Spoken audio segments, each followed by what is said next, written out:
Today we're getting to know Joe Rogan. He was born Joseph James Rogan on August 11th, 1967 in Newark, New Jersey.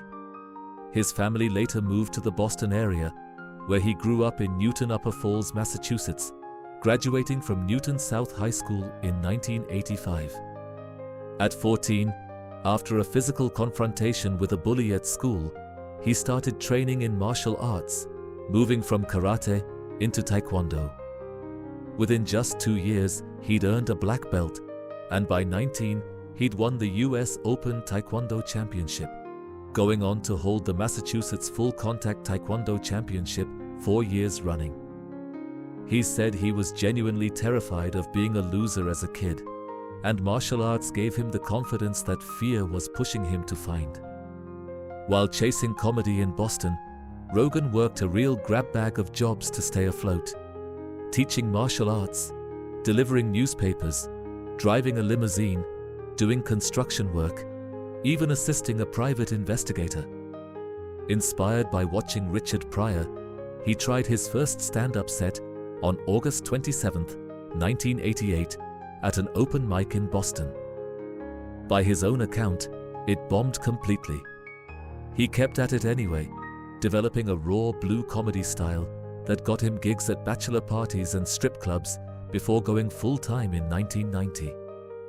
He moved to Los Angeles in 1994, landed a spot on MTV's Half-Hour Comedy Hour, then his real break, a regular role on the NBC sitcom News Radio.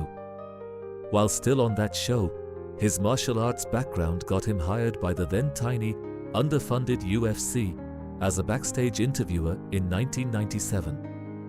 He later hosted NBC's Fear Factor, became a full UFC color commentator in 2002, and by December 24, 2009, launched The Joe Rogan Experience, initially just posted free on YouTube, years before it became a podcasting empire worth a $100 million plus Spotify deal. He's married to Jessica Ditzel, who he met at a bar in Los Angeles, where she worked as a cocktail waitress. They married in 2009. Together they have 3 daughters: Kaija Rose, Jessica's daughter from a previous relationship, whom Rogan adopted, and their 2 biological daughters, Lola and Rosie. Rogan endorsed Donald Trump right before the 2024 election, and it was widely credited as a real factor in reaching young male voters through his massive podcast audience. But starting in 2026, his tone shifted sharply.